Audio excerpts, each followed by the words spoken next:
오늘 자유한국당을 뺀 여야 4당 의원 143명이 모여서 국회에서 긴급 토론회를 열었어요. 5.18 망원 사태의 국회 대책을 촉구하는 토론회였는데 토론자 가운데 한 명, 바른미래당 하태경 의원 잠시 후에 연결하겠고요. 일제강점기에 이 처참한 노동에 강제 동원된 피해자들, 우여곡절 끝에 작년에 대법원 판결에서까지 승리했지만 일본 기업들은 여전히 사죄와 배상을 외면하고 있죠. 참다 못한 그 피해자들의 유족분들 오늘 일본을 직접 방문했습니다. 그 현장 이야기 들어보겠고요.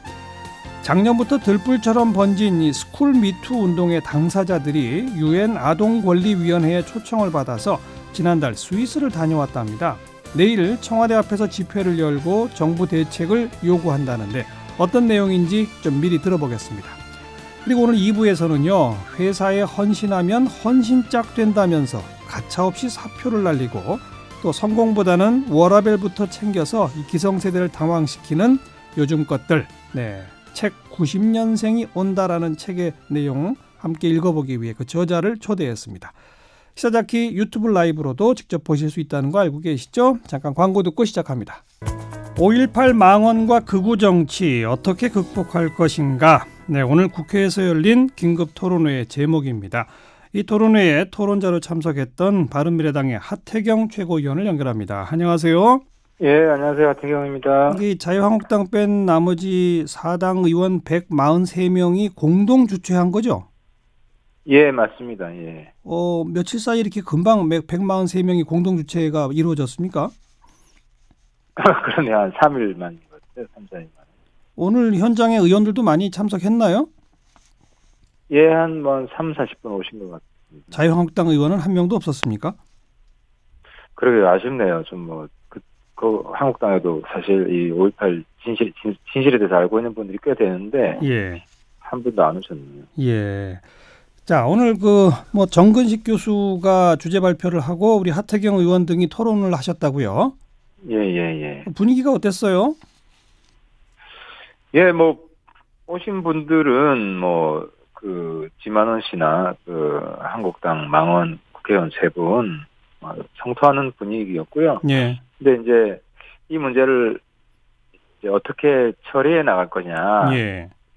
사실 가짜 뉴스가 엄청나게 많이 돌아가는데, 돌아다니는데 그 해법에 대해서는 조금 인식 차이가 좀 있었습니다. 예. 근데 우선 아무튼 일부 이견 하더라도 한국당 내에서 이런 식의 발언이 나오는 이유에 대한 분석이 좀 있었습니까? 있었죠. 또 저도 이제 이 문제에 대해서 이야기를 많이 했는데요. 예. 이게 이제 과거하고 달리 이제 탈북자들 증언이 굉장히 영향을 많이 끼쳤어요. 네. 이제 탈북자들 중에 이제 한 분은 이제 본인이 이제 80년 광주에 북한에서 총 들고 내려왔다. 그렇게 주장한 분이 있습니다. 예. 그 책도 출판돼 있고요. 예. 또 이제 본인이 직접 내려오지 않았지만 북한에 있을 때 이제 광주에 북한군이 침투되었다라고 증언하는 다른 탈북자분도 몇 분 계세요. 예. 이게 실제로 당시 한 4, 5년 전쯤에 종편에서 방송도 되고요. 예. 그러니까 이제 지금 유튜브에서도 보면 100만 뷰 이렇게 찍습니다. 이런 내용들이. 예. 그러니까 이제 실제로 본인이 내려왔다고 하니까 이제 이 지만원 씨의 주장도 힘을 받는 거죠. 네. 그 전만 해도 믿는 사람이 없었는데, 그래서 이거를 그냥 단순한 가짜 뉴스다 이렇게 해서는 안 되고 뿌리를 뽑으려면 이 가짜 뉴스의 실체를 좀 정확히 알아야 된다는 겁니다. 그런데 이 민주당 쪽 분들은 이런 실체에 대해서 잘 모르시더라고요. 그 실체가 뭡니까 그러면? 아까 이야기했듯이 제일 큰 게 이제 내가 내려왔다는 겁니다, 본인이. 예. 지금 한국에 살고 있어요. 예. 이제 그분을 이제 누군가가 고발을 해야 되는데. 사실 그게 제가 볼 때는 그분이 사기꾼이거든요. 네? 이제 광주에 내려왔다고 주장하는 분이 자기가 80년 광주에 총 들고 배 타고 내려왔다고 주장하는 분이 제가 볼 때 사기꾼입니다. 사기꾼이다. 예. 근데 이제 이분은 지금 제가 볼 때는 피해 다녀요. 네. 그러면 이제 잡으려면 검찰에서 수배를 하고 체포를 하고 예. 이렇게 수사를 해야 되지 않습니까? 예, 그럼 누군가 예. 고발을 해야 되는데 예. 이제 이런 문제들에 대해서 차근차근 좀 하나씩 해결해 나가야 됩니다. 네, 네. 우리 하태경 최고위원은 지난 12일 그 탈북민들하고 함께 지만원 씨에 대한 집단 고소 기자회견 하셨잖아요. 그렇습니다. 그렇게 예. 하신 이유는 뭡니까? 그러니까 이제 정말 사기꾼 같은 탈북자 몇 사람 때문에 네. 피해받는 이제 다른 탈북자들이 생겼습니다. 그렇죠. 이 탈북자들은 탈북 북한 인권 운동가들입니다. 예. 이제 북한 내에 이제 탈북자들에 대한 그 이제 고문이나 예. 또 북한 주민들에 대한 인권 침해 이런 예. 걸 앞장서서 싸웠던 사람들인데 예. 이건 이제 지만원 씨한테 책임이 돌아가는데요. 예. 지만원 씨가 이분들 한 50몇 분 되는데요. 이 탈북 단체장들입니다. 저 탈북 인권 운동가들. 네. 이 50몇 분을 광주에 내려온 간첩들이다. 하고 이제 자기 사이트에 올리고 또 언론에 배포하고 해서 네네. 이분들이 피해자가 된 겁니다. 사실 이분들은 저랑 같이 북한 인권을 했던 동지들이거든요. 알겠습니다. 예. 예. 바로 그런 방식으로 형사적 고소고발 같은 걸 해서 뿌리를 뽑아야 한다. 이 말씀이고. 그렇죠? 그렇습니다. 예. 그다음 이제 아까도 잠깐 언급했습니다만 그럼 이 상황을 어떻게 앞으로 이제 대책을 세워나갈 것인가에 대해서 현재 한 3가지 정도 의견이 올라와 있는데 우선 첫 번째 김진태, 김순례, 이종명 세 사람을 국회에서 의원 제명하자. 이건 어떻게 생각하세요? 자격이 없다고 보죠. 네. 자격이 없고 실제로 이제 한국당에서도 국회의원 제명할 수 있는 근거를 만들었지 않습니까? 이종명 의원을 예. 한국당에서 제명했기 때문에 예. 그래서 이제 나머지 부분은 뭐 한국당에는 변명은 이 전당대회 그렇다. 예. 전당대회 끝나고 하겠다. 그러면 이종명 의원하고 같은 수준으로 해야 될 거 아닙니까? 예. 저는 한국당이 저는 이제 우리가 이제 도와줘 그 국회 본회의 상정을 해야 되니까. 예.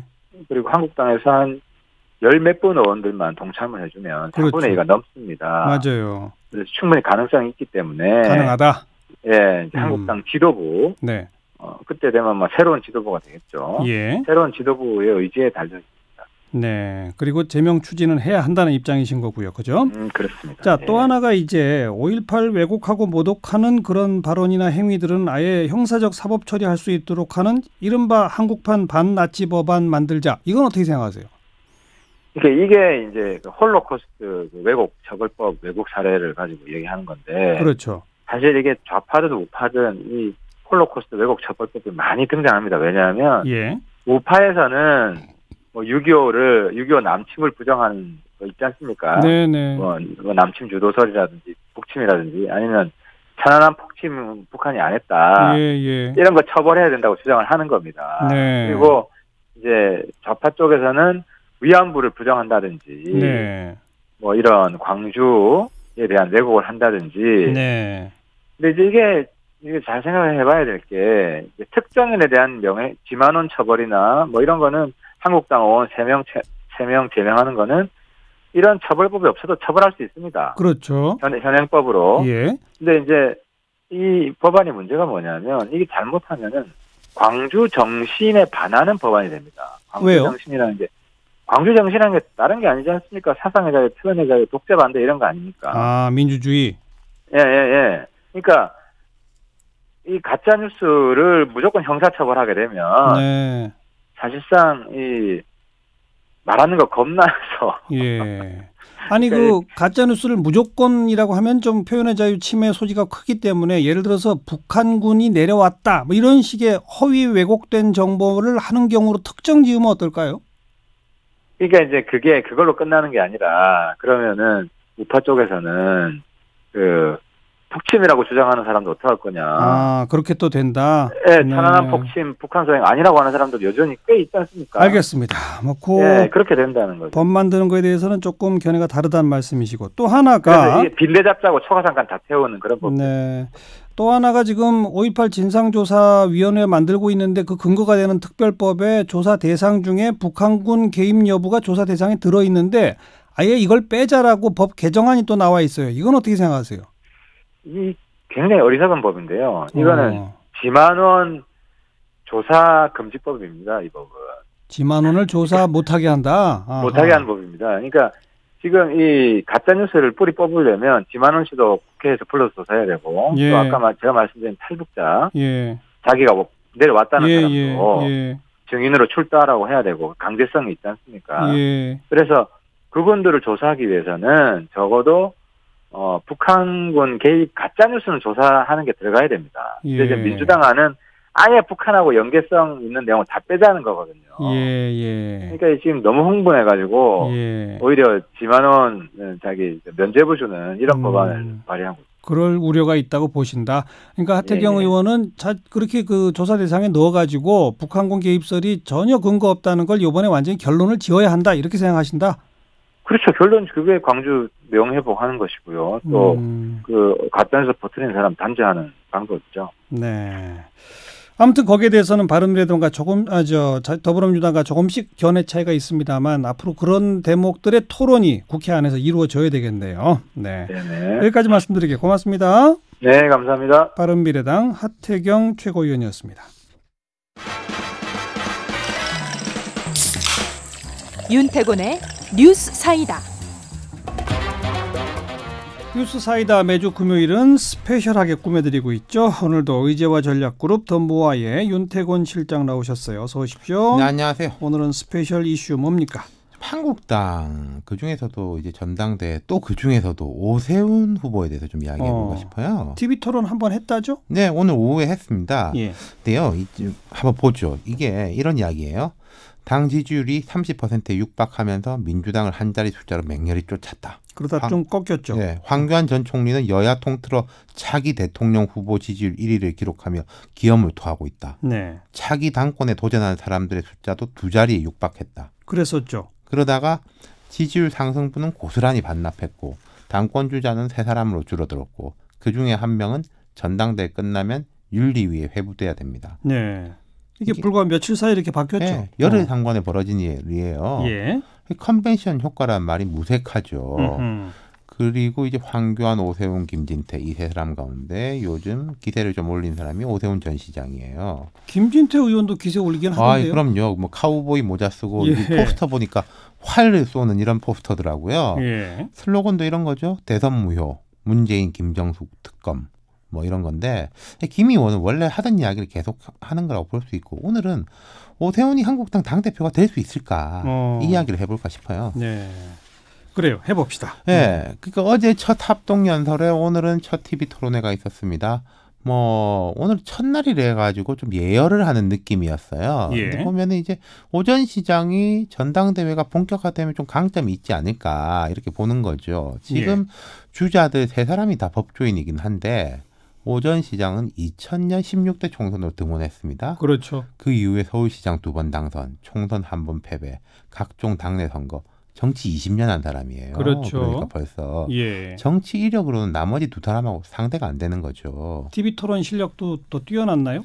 근데 이제 오늘은 좀 상호 검증에 집중하더라고요. 다른 사람들도 준비를 꽤 많이 해온 것 같았고 오세훈 후보는 황교안 후보를 향해서 아들의 병역 문제, LCT 의혹 등 따졌고 김진태 후보는 오세훈 후보를 향해가지고 촛불이냐 태극기냐 선택하라. 뭐 이런 질문한 게 눈에 띄었습니다. 황교안 후보는요? 그냥 방어에 치중했는데 오 후보가 오늘 이런 이야기를 했어요. 황교안 수도권 필패론. 이거 어떡할 거냐. 그러니까 내가 무슨 말인지 못 들어봤다. 그런 얘기를 못 들어봤다? 그냥 오세훈 후보는 이런 거죠. 총선에서는 중도층을 땡겨온 게 중요하고 또 지난 총선에서 수도권에서 뭐 괴멸됐지 않습니까? 여기가 이제 키가 되는데 내가 나가야지 이게 되는 거지. 황교안 후보로 나가면 수도권에서는 뭐 될 수가 없다. 말하자면 뭐 TK 정당 된다. 이런 이야기인 거죠. 그런 주장에 대해서 황교안 후보는 오늘 뭐라고 그랬어요? 뭐 자유우파 가치를 알리면 문재인 정부의 폭정과 한국당의 역량을 이해해주고 선택해줄 것이다. 이런 수도권에서도 이길 수 있다. 이게 구체적인 이야기라기보다는 좀 원론적인 이야기죠. 그렇군요. 그런데 아무튼 오늘 오세훈 후보가 이길 수 있는지를 따져보겠다고 했는데 네. 현재로서는 여전히 약세 맞죠? 그럼요. 일단 황교안 전 총리 여야 통틀어서 차기 대선 후보 최선두예요. 네. 최근에 좀 빠졌을 가능성이 있는데 어쨌든 1등, 2등입니다. 네. 오전 시장은 제가 12순위권에서도 잘 못 본 것 같아요. 네. 한국당 최근 분위기 뭐 5.18 북한군 논란에서 잘 보일 수 있듯이 말이 아니고 권리당원 비중은 영남권이 압도적이고 또 전당대회라는 것은 아무래도 당에 관심이 많은 사람들 지지층 중에서도 강성 지지층이 참여하는 거 아니겠어요? 그러니까 황교안 전 총리 쪽이 더 유리하다. 뭐 김진태 의원도 막 기세를 올리고 있고요. 뭘로 봐도 지금 오세훈 전 시장은 어려운 거 아니에요? 그렇죠. 근데 요새 한국당에서 한국당 바깥에 있는 약간 중도 보수 이런 쪽에서도 큰일 났다. 분위기 좋다가 열흘 만에 왜 갑자기 이렇게 됐냐. 네, 네. 이런 위기감이 점점 커지는 것도 사실이지 않습니까? 예. 아마 김진태 후보가 기세를 올리면 올릴수록 이런 위기감은 커질 수 있을 거예요. 그 위기감이 오세훈 후보한테는 기회일 수 있다. 이대로 가면 그냥 폭삭 주저앉는다라고 하는 폭삭 주저앉는다. 탄핵 직후가 된다. 예. 그게요. 재미있는 게 제가 한국당 말고 뭐 다른 당 의원들하고 이야기해봐도 네. 그런 이야기들 많이 해요. 아무리 그래도 좀 일야당이 정신 좀 똑바로 차리고 해야지 여당도 긴장하고 그런 거 아니냐. 그러니까 전반적으로 우리 정치가 좀 나아질 텐데 한국당이 저래가지고 걱정이 많다. 그런 얘기 많이 나오죠. 그렇죠. 많이 하거든요. 근데 예. 또 반대 이야기도 합니다. 반대? 한국당이 저래주니까 좀 안심이 된다. 그건 민주당 쪽 사람들이 그렇죠. 얘기겠죠. 우리가 좀 못해도 국민들이 저쪽으로 안 넘어갈 것 같다. 예. 바로 엊그제 민주당 박주민 최고위원이 이 자리에서 황교안 전 총리가 뭐 대표될 확률 90% 이런 이야기 했잖아요. 그렇죠. 예. 제가 볼 땐 그게 예측이기도 하지만 희망이기도 하다는 말이죠. 제가 계속 거듭해서 그런 걸 바라는 거 아니냐 했더니 네. 대답을 안 하고 그냥 그러니까요. 웃기만 하고 가긴 하던데요. 네. 그러니까 이게 뭐 흔히 야당복 이런 이야기를 하거든요. 예. 박근혜 정부 초반에 박근혜 대통령도 뭘 잘 못하는데 민주당이 한참 헤매가지고 선거 이길 수 있을 거라고 기대했는데 막 지고 세월호 선거 그 참사 직후에도 선거 지고 그랬지 않습니까? 그랬죠. 박 전 대통령이 딴 건 몰라도 야당 복은 있다 이런 이야기가 나돌았어요. 세간에. 예. 지금 딱 거꾸로잖아요. 네.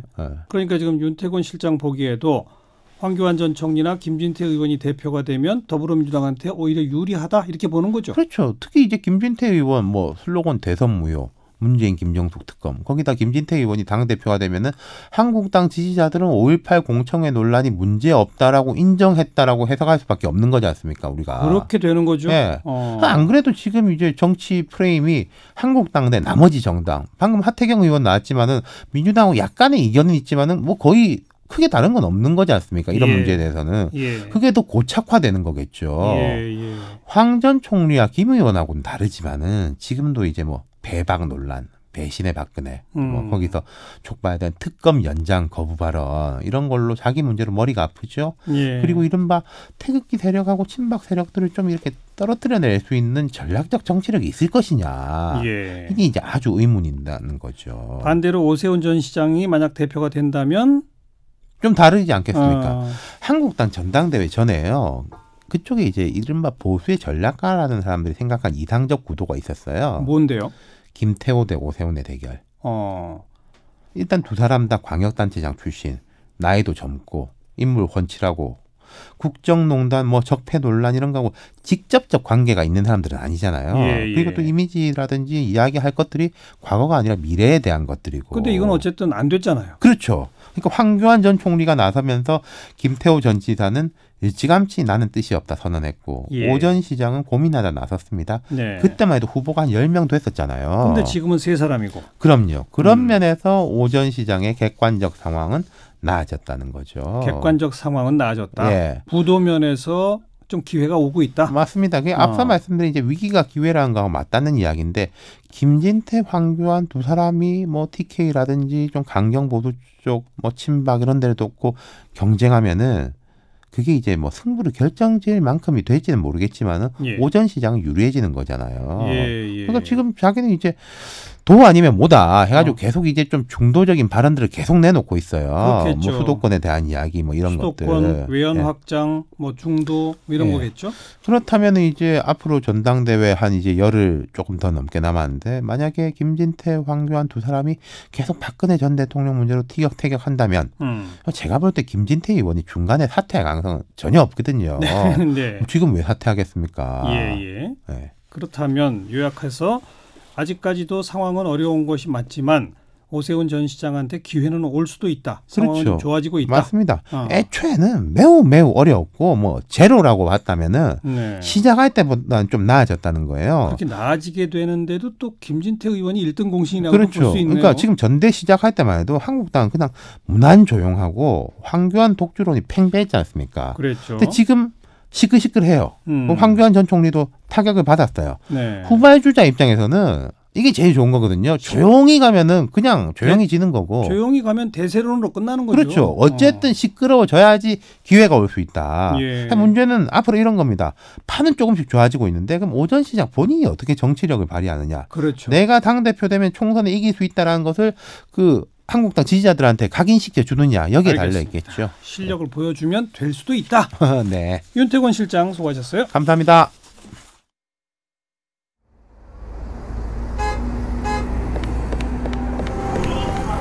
퇴근길에 만나는 알찬 시사정보 시사자키 정관용입니다.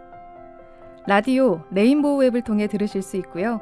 유튜브 라이브를 통해서도 보고 들으실 수 있습니다. 우리 대법원의 강제징용 배상 판결에도 이 해당 일본 기업들 여전히 묵묵부답이죠.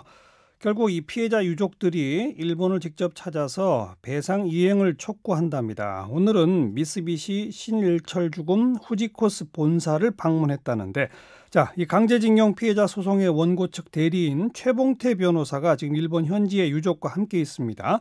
전화로 연결해 봅니다. 변호사님 안녕하세요. 예, 안녕하십니까. 오늘 그 세 군데 본사 다 가셨어요? 아닙니다. 저는 미쓰비시 중공업만 방문을 했습니다. 미쓰비시 가셨을 때 누굴 만나셨어요? 지금 피해자들 유족들하고 같이 갔는데 미쓰비시 측에서 그 일본에서 재판을 지원했던 그 두 분만 들어오면 좋겠다고 그렇게 이야기를 해서 저희들은 이제 그 미쓰비시 안에 들어가지는 않았고요. 그 일본에서 지원했던 두 분인 가셔가지고 그 미쓰비시 관계자들을 지금 만났습니다. 그랬더니 뭐라고 했답니까? 그래서 그 전하는 이야기를 들으니까 우리 측의 이야기를 정확하게 이제 상부에 전달하겠다 그런 정도의 이제 반응을 한 걸로 그래 알고 있습니다. 그러니까 아무 얘기도 안 한 거군요. 그냥 얘기만 듣고 상부에 전달한다 이렇게만 한 거군요. 예, 뭐 아무래도 책임 있게 뭔가 이야기를 한다든지 그런 분위기는 아니었겠죠. 네. 이번에 유족분들하고 같이 일본 현지에 가서 그 해당 회사들 본사까지 가자라고 하게 된 배경은 뭡니까? 지금 일본에서 재판을 지원하는 분들이 요청이 있었기 때문에 이제 저희들이 온 것이거든요. 그래서 저희들은 여기 온 게 무슨 일본하고 조금 싸우러 온 것은 아니고 지금 피해자들이 직접 와서 이게 화해의 손을 이제 내미는 것이니까 이런 화해의 손을 내밀 때 지금 일본 기업들 같은 경우도 화해에 응하는 것이 좋지 않겠느냐. 그래서 아마 일본의 시민단체에서는 우리 이렇게 충분히 우리가 할 수 있는 모든 노력은 다 했다. 그렇기 때문에 남은 책임은 이제 이 회사 측이 아니겠느냐는 것 같다. 명확하기 위해서 저희들한테 좀 와주면 좋겠다 이렇게 이야기를 한 걸로 그렇게 이야기하고 있습니다. 지금 몇 번에 걸쳐서 일본에서 진행되고 있는 소송이란 표현 쓰셨는데 그건 어떤 소송입니까? 지금 한국에서 지금 많은 재판이 지금 이어지고 있고 또 일부분은 이제 결론이 나가 있는 것이고요. 그 이전에 이제 이 피해자들이 일본에서도 이제 재판을 했기 때문에 그 재판을 지원했던 분들이 지금 결국은 끝까지 한국 재판 이후에도 이제 해결하기 위해 가지고 지금 노력하고 있다 이런 상황을 말씀드린 거죠. 그 일본에서 소송을 제기했던 건 다 패소하지 않았었나요? 이게 이긴 소송도 있죠. 지금 예를 들면 원포 피해자들 같은 경우는 이제 재판에서 이겨가지고 지금 달달이 일본 정부로부터 수당을 지금 받고 있지 않습니까? 그래서 이긴 재판들도 있는데 이 강제동원 피해와 관련돼 가지고는 일본에서 유감입니다만은 이제 그 확정 판결을 통해 이긴 건 없고 그런데 몇 건에 걸쳐 가지고는 화해를 통해서 해결한 것은 있고요. 그런데 이렇게 재판은 졌지만은 의미가 없었던 것은 아니고 일본 최고재판소가 2007년도에 청구권이 살아있다. 그러니까 자발적으로 피해자 구제가 있었으면 좋겠다. 이런 정도의 성과는 만들어내었죠. 네, 바로 그런 운동을 펼친 일본 측 분들이 이번에는 유족분들이 직접 일본에 오셨으면 좋겠다. 그 취지는 일본 기업들과 뭔가 화해안을 만들어보자 이거로군요. 그렇죠. 집단적인 화해가 중요하기 때문에 그걸 만들어 보려고 지금 일본 시민들이 노력하고 있는 걸로 그래 알고 있습니다. 그 집단적 화해는 어떤 형식이 되면 좋겠습니까? 이게 지금 선례가 있는 것이거든요. 이게 이제 중국인 피해자들을 상대로 해가지고는 일본 기업들이 집단적인 화해를 하고 있습니다. 예. 그런데 왜 같은 피해자는 한국에 대해서는 이렇게 못한다는 것인지 이거는 말이 되지 않거든요. 예. 그렇기 때문에 그런 선례가 있기 때문에 그런 선례에 따라서 포괄적인 화해를 한국 피해자들과 하라는 것이고 좀 더 구체적으로 말씀을 드리면은 한국 법원에 제출되어 있는 이 피해자 인권 재단에 관한 법이 있습니다. 이 법안을 빨리 성립을 시켜서 그 법안에 따라서 일본 정부나 기업들이 이 배상금을 내어가지고 집단적으로 화해하는 게 좋지 않겠나 이런 기본적인 흐름으로 일본 시민들도 노력해주고 있습니다. 즉 인권재단이란 형식을 빌되 거기에는 일본 기업과 정부가 돈을 내서 그 기금을 가지고 강제징용 피해자들 소송을 꼭 구체적으로 제기 안 했더라도 피해자 전체와 집단적 화해를 한번 해보자 이거로군요. 그렇게 해야 되겠죠. 지금 일일이 재판을 하다 보면 시간도 많이 걸리고 또 많은 갈등이 생기는 것이니까 이 독일에도 그런 방식을 통해서 피해자 구제를 했거든요. 그러니까 독일이 가능한데 왜 일본이 못 하겠습니까? 네, 바로 이런 그 집단적 화해안이 있다는 거는 일본 기업도 정부도 모르는 바 아니잖아요. 다 알고 있잖아요. 지금 자기들이 알고 있다 모르고 있다 뭐 그런 이야기까지는 구체적으로 이야기하지 않는데 이게 문제를 해결할 의사가 있다면은 우리가 준비는 미리 해놔야 되는 것이니까 지금 일본 변호사 연합회와 대한변협이 오래전부터 그 해결과 관련돼 가지고는 그 방법을 만들어 놓은 상황이죠. 그런데 아직 구체적인 반응은 없는 거죠. 정부도 해당 기업도.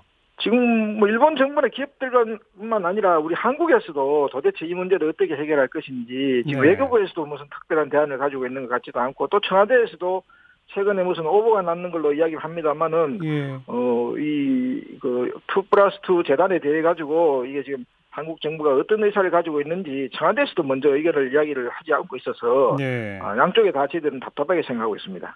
방금 언급하신 2+2는 뭐를 말하는 거죠? 이게 양국 사법부의 판단의 내용이 뭐냐 하면은 일본 정부라든지 기업은 피해자들에 대해서 배상할 책임이 있다는 것이 일본 사법부의 태도이고요. 그렇죠. 이 한국의 법원의 판단은 뭐냐 하면은 한국 정부나 한국 기업도 65년 한일 협정을 맺어가지고 그걸로 인해가지고 피해자들 구제의 장벽을 만들었기 때문에 이 경제 협력 자금을 사용하는 우리 포스코 같은 기업들도 책임이 있다는 것이거든요. 그렇기 때문에 양국 사법부가 책임을 인정한 한국 정부나 한국 기업 그리고 일본 정부나 일본 기업들이 책임자들이 모두 책임 이행을 하는 형태로 해서 이 문제를 해결하는 것이 2+2 재단이 되겠습니다. 근데 여기에 지금 그 2+2 사자 모두가 구체적 행동이나 무슨 입장을 밝힌 바는 없다 이 말이네요. 그렇죠. 이걸 지금 주도적으로 해야 할 게 이제 우리 한국 외교부가 이 부분에서 적극적인 노력을 해야 되는 것이거든. 최근 저희들이 보면은 일본 외무성에서 청구권 협정제 3조에 따라가 협의 요청을 했거든요. 저희들은 그 상당히 큰 진전이라고 보고 있습니다. 이런 일본 외무성의 이런 제안이 있을 때 이걸 이용을 해서 한국 외교부가 적극적으로 협의를 해가지고 이 해결책을 만들어내야 되지 않나 이렇게 기대를 하고 있습니다. 그런데 국내 우리 여론 가운데 또 상당수는 아니 강제징용 피해가 명백한데 그것은 일본 기업이 분명히 배상하는 것이 옳지 거기에 왜 우리 정부나 우리 기업이 돈을 내야 되느냐 이런 부정적 여론도 있지 않습니까? 당연하죠. 이게 지금 일본 정부나 기업은 배상을 해야 되는 것이고요. 배상을 하지 않았으니까 사죄와 배상을 해야 되는 것이고 그렇다고 해서 한국 정부나 한국 기업들이 아무 책임도 없다 이렇게 해서는 안 되는 것이거든요. 왜냐하면은 65년 한일 협정을 통해 배상을 못 받아온 책임이 있지 않습니까? 또 경제 협력을 통해 가지고 그런 보상을 못 받아온 책임은 한국 정부가 있는 것이니까 알겠습니다. 그 부분에 대한 책임을 하라는 것이지 배상 책임이 한국 정부나 기업에 있다는 그런 취지는 절대로 아닙니다. 알겠습니다. 더 적극적으로 좀 활동하셔서 지금 말씀하신 그 집단적 화해의 방안이 구체화되기를 좀 기대해 보고요. 우리 정부한테도 분명한 입장을 좀 요구하겠습니다. 오늘 고맙습니다. 네, 감사합니다. 네, 대한변협의 이 일제 피해자 인권 특별위원장 맡고 있습니다. 최봉태 변호사였어요.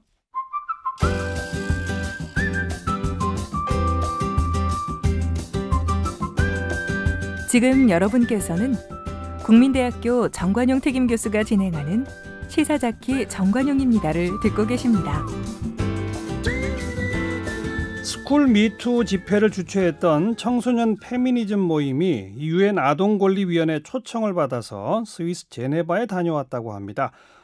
바로 그 스쿨 미투 운동에 대해서 직접 보고하고 한국 정부에 권고안을 내려줄 것을 요청했다는데 청소년 페미니즘 모임의 양지혜 운영위원장을 연결해 봅니다. 안녕하세요. 네, 안녕하세요. 네, 그 유엔 아동권리위원회가 어떻게 이 청소년 페미니즘 모임을 초청하게 된 겁니까? 저희가 지난해 11월 아무런 대책도 내놓지 않는 정부를 바라보면서 고민하다가 민변의 도움을 받아서 스쿨미투를 알리는 NGO 보고서를 제출했습니다. 예. 그래서 대한민국을 심의하는 사전심의 테이블에 초대를 받게 되었습니다. 그 보고서를 읽어보고 그럼 이걸 쟁점으로 본격적으로 다룰까 말까 결정해야 되니까 직접 와서 설명하세요. 이렇게 된 거군요. 네, 그렇습니다. 그 초청장 받고 어떤 느낌이 드셨어요? 기쁘고 감사한 소식이었지만 동시에 막막하기도 했는데요. 네. 아무래도 회원 대부분이 청소년이기도 하고 여건도 안 만들어진 상태에서 이런 거 할 수 있을까 고민을 했었습니다. 그럼에도 불구하고 스쿨미투 고발을 많은 사람들에게 다시 알릴 수 있는 계기가 될 것 같아서 초청에 응하게 됐습니다. 여건도 없었다고? 여행 경비는 어떻게 마련하셨어요?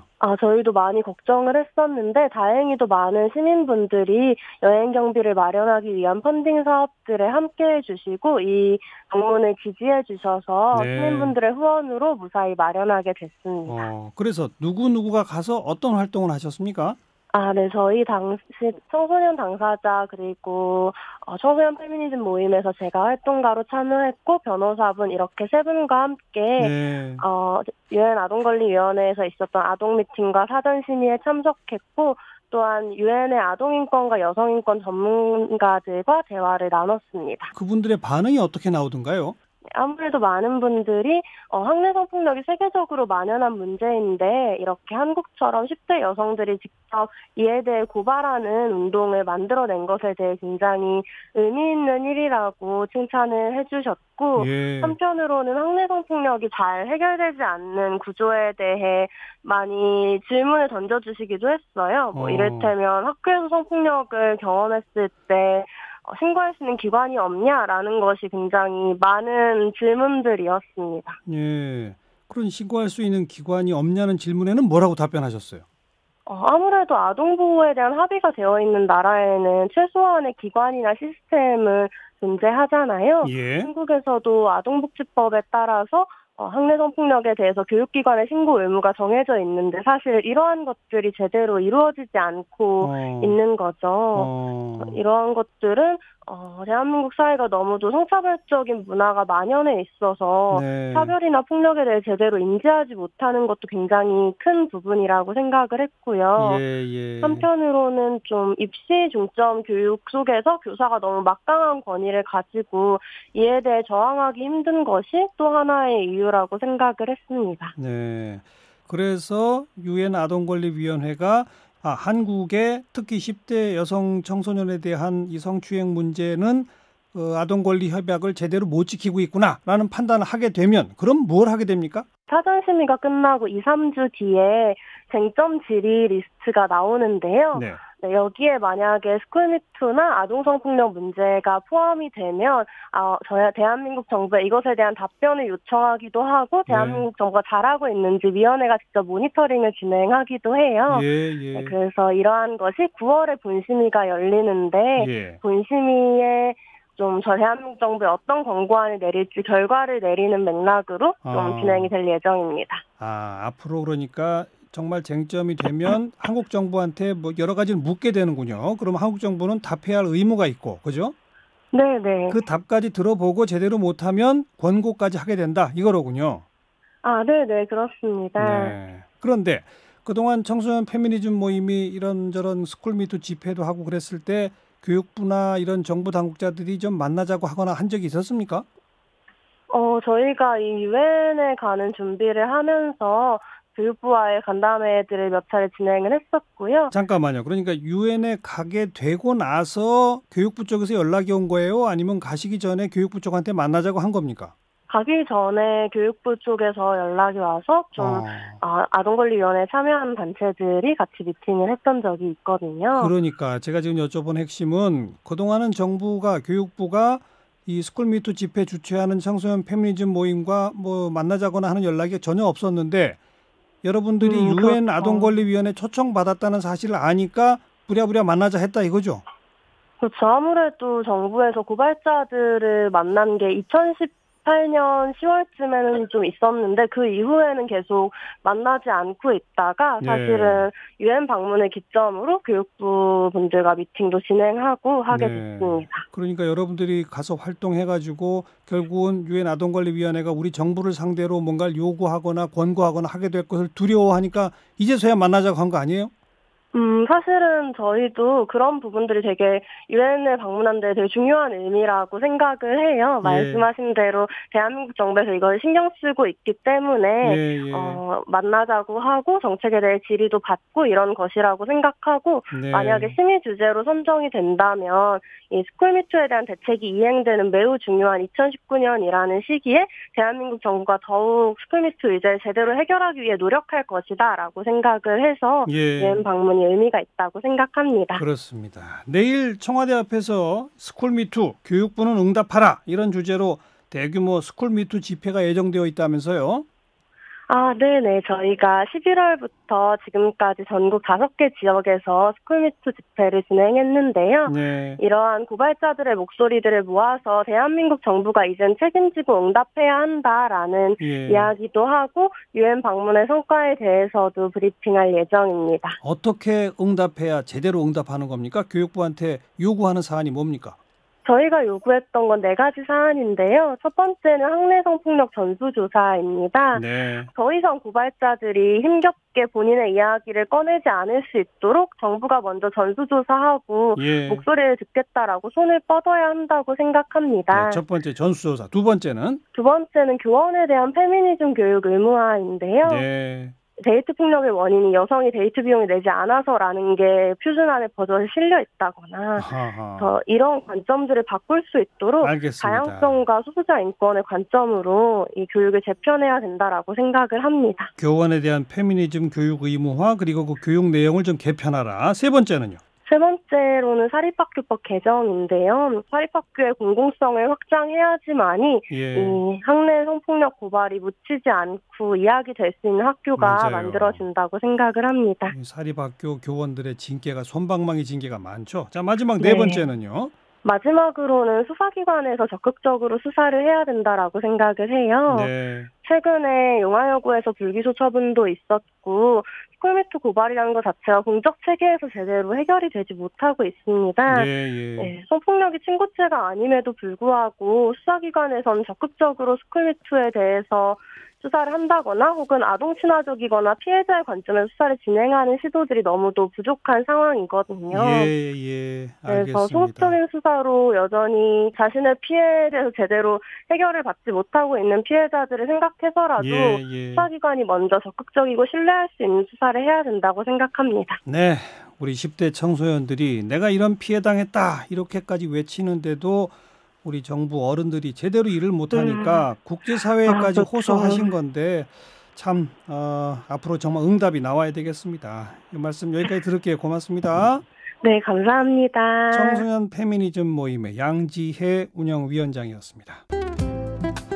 한 중견기업의 대표가 신입사원 젊은 사원에게 진심 어린 마음으로 업무에 도움이 될 만한 책 몇 권을 소개하면서 퇴근 후 읽어보라고 권했답니다. 그러니까 그 신입사원이 대뜸 이렇게 말했대요. 제가 왜요? 근무 시간에 읽으면 안 돼요? 네, 이렇게 답했답니다. 달라도 너무 다른 요즘 젊은이들 참 이해하기 힘들었던 분들 많으시죠? 그런 분들에게 도움이 될 책이 한 권 나왔습니다. 90년생이 온다라는 제목의 책인데요. 저자 임홍택 씨를 오늘 함께 만나봅니다. 어서 오십시오. 네, 안녕하세요. 네, 임홍택 씨는 몇 년생이세요? 저는 1982년생입니다. 82년생 그러면 30대 이제 후반. 네, 후반입니다. 대기업에 다니고 계시더라고요. 네. 직급은? 과장입니다. 과장. 근데 이제 90년생 이후생들이 저 신입사원으로 막 들어오는군요. 네, 지금은 95에서 96년생들이 들어오고 2000년생들은 고졸 사원 혹은 이제 20살이 된 친구들이 대학교에 이제 본격적으로 들어옵니다. 네. 근데 이 90년생이 온다라는 책은 어떻게 쓰게 됐습니까? 네, 제가 지금부터 7년 전인 2012년쯤에 신입사원 입문교육을 맡았는데요. 그때 당시에 이제 대학생들이 90년생이었는데 예. 그들을 만났는데 그들이 얘기한 걸 하나도 못 알아듣는 적이 있어요. 82년생이 네. 90년생 말을 못 알아들어요? 네. 그럼 저는 어떡하라고요? 네. 그래서 저는 그 당시에 이제 대학을 졸업한 지 5년밖에 안 돼서 예. 별 차이가 없다고 생각을 했었는데 그들에게는 뭐 졸기, 뭐 덕밍아웃 등등등을 하나도 못 알아듣고 그래서 너무 충격을 받아가지고 그때부터 이들이 정말 저랑 뭐가 다른지를 하나씩 그냥 찾아봤습니다. 네. 그리고 회사에서 신입사원들 연수 이런 거 하다 보니까 처음 우리 이몽택 씨가 회사에 들어갔을 때랑 지금 요즘 들어오는 친구들하고 정말 달라요? 한 예를 들으면 이제 군대식 인문교육이 절대 통하지 않는 세대가 된 거죠. 이몽택 씨는 군대식 교육을 받았어요? 네, 솔직히 그렇습니다. 근데 요즘 그렇게 하면 어떤 반응이 나와요? 퇴사를 하거나 아예 그만둬 버려요? 네, 그만둬 버립니다. 굴지의 대기업에 입사했는데 모두가 그만두는 건 아니고요. 물론. 굉장히 이제 불만을 가지고 그러니까 교육 효과가 우선은 안 나타난다고 하고 가장 중요한 건 이제 부당하게 이제 기합을 받거나 그러면 고소를 한다는 친구들이 나오는 거죠. 과거에는 뭐 그런 신입사원 집단 연수를 할 때 누가 금지된 행위를 하면 같은 기수한테 함께 무슨 기합도 주고 그랬잖아요. 맞습니다. 요새는 그런 기합 주면 안 된다 이거죠? 많이 사라졌습니다. 그러니까 줬다가는 큰일 난다. 오히려 역효과 나더라. 역효과 납니다. 좀 알려주세요. 이제 이 90년대생들의 특징을 제 책의 일부에 첫 번째 특징, 두 번째 특징, 세 번째 특징으로 적어놨는데 네. 첫 번째가 간단하거나예요. 네. 무슨 뜻이에요? 간단하거나라는 건 이제 복세 편살이라고 해서 복잡한 세상 편하게 살자라는 게 굉장히 유행하고 있는데요. 복세 편살? 네. 이것도 일종의 줄임말로 유행어입니까? 네, 유행어입니다. 쉽게 얘기하면 복잡한 세상을 이게 편하게 살고자 하는 이들의 생존 방식이라고 볼 수 있습니다. 간단하고 편리하게 쓸데없는 건 하지 않고 간단하게 이제 본인이 그러고 왜 그렇게 하냐면 시간이 없기 때문이죠. 시간이 왜 없어요? 이들이 특별히 시간이 없는 게 아니고 저희들 모두가 지금 바쁜 세상을 살고 있지 않습니까? 근데 이들에겐 그 같은 시간에도 할 게 너무 많은 겁니다. 하는 정보를 너무 많이 습득할 수 있기 때문에 이 정보를 습득하기엔 시간이 필요하고요. 그리고 그 같은 시간이 이들에겐 돈이 됩니다. 돈이 된다. 네. 쉽게 얘기하면 이들이 쓰는 저희는 그냥 쉽게 쉰다고 하는 것들이 있잖아요. 네. 시간을. 근데 이들이 쉬는 시간은 기업에게 돈이 되는 거죠, 이젠. 예를 들면 소비를 하니까. 네. 예. 그러니까 예전에 그 단순히 그냥 체험한다는 의미가 아니고 이들이 하는 모든 시간은 특정 이젠 동영상 사이트라던가 이젠 그들이 하는 이제 웹이라던가 앱 같은 경우가 그들이 소유하는 시간 자체가 거기에겐 돈이 되는 겁니다. 그렇죠. 광고한 타임. 그렇죠. 그리고 그 시간 자체가 협업을 하다 보니까 이들이 같이 유튜브 크리에이터라던가 아니면 이들이 돈을 만들 수 있는 시간도 되는 거죠. 예. 그렇기 때문에 약간 시간에 대한 개념이 약간 좀 더 저희보다 자잘하다고 보시면 될 것 같습니다. 짧게 시간을 쪼개 쓴다. 네. 그리고 복잡한 세상은 편하게 살자. 그러면서 주로 자기중심적이군요.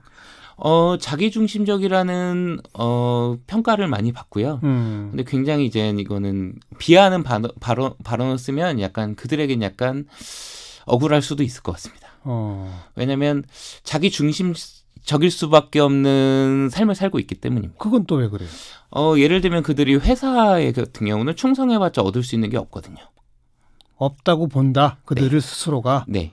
왜냐하면 이제 선배들을 보고 기존에 많이 나왔던 이제 정리해고라던가 이제 지금은 상시해고, 수시해고잖아요. 네. 그런 부분들을 학습해 왔을 때는 그들에게 가장 좋은 삶의 생존 방법은 그들 자신에게 집중하는 겁니다. 나에게 집중해야지. 회사에 충성하면 회사에 헌신하면 헌신짝 된다고 이런다면서요?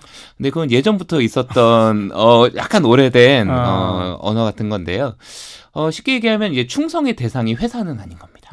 이들 자신에게 충성하는 거죠. 그렇군요. 첫 번째 그래서 간단하거나이고 두 번째 재미있거나.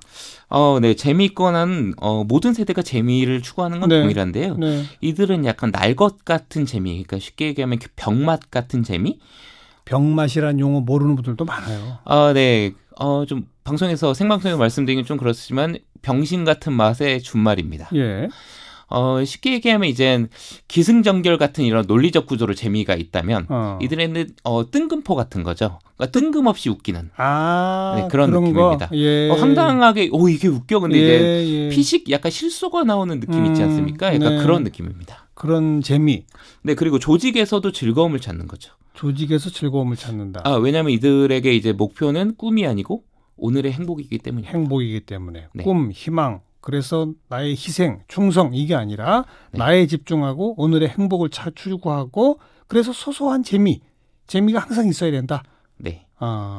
세 번째 특징이 정직하거나예요. 네. 이건 뭡니까?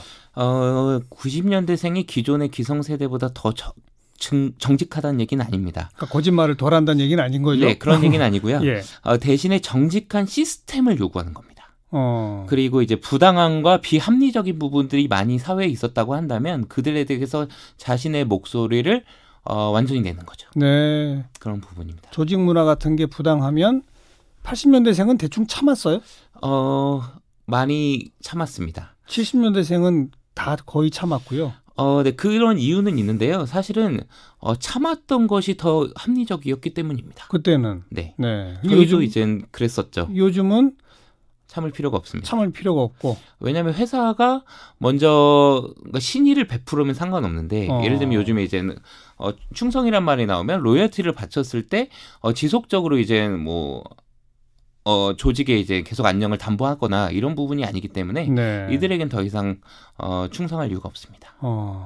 세 가지 특징으로 간단하거나 재미있거나 정직하거나 여기서 말하는 정직은 거짓말 안 한다는 뜻이 아니라 불만이 있으면 그냥 불만을 다 토로한다. 네, 그런 문제 제기를 하고. 네, 그런 개념도 있고요. 제가 정직의 시스템을 요구한다고 말씀드렸는데요. 네. 이것은 예전에 뭐 회사에서 버티면 좋아질 것이라는 부분이라던가 아니면 오빠 믿어라고 들으셨겠지만 이제 나의 개인적인 성품이나 정직함을 믿어라고 지금 많이 얘기를 했거든요. 사회나 네. 개인들이. 네. 그거에 대해서 이제 믿는 것이 아니고 믿을 수 있게 시스템을 만들어 달라는 얘기입니다. 그렇군요. 그런 90년대생들이 직원이 되었을 때가 이제 2부입니다. 네. 제가 앞에 오늘 시작하면서 중견기업 대표가 정말 그 업무에 도움이 될 책 몇 권 주면서 이거 좀 퇴근하고 읽어봐 그랬더니 왜요? 근무 중에 읽으면 안 되나요? 이랬다는 거잖아요. 네. 한 10분 일찍 출근하는 게 좋아. 그러니까 그럼 10분 일찍 퇴근해도 됩니까? 이랬다는 거죠. 네. 네.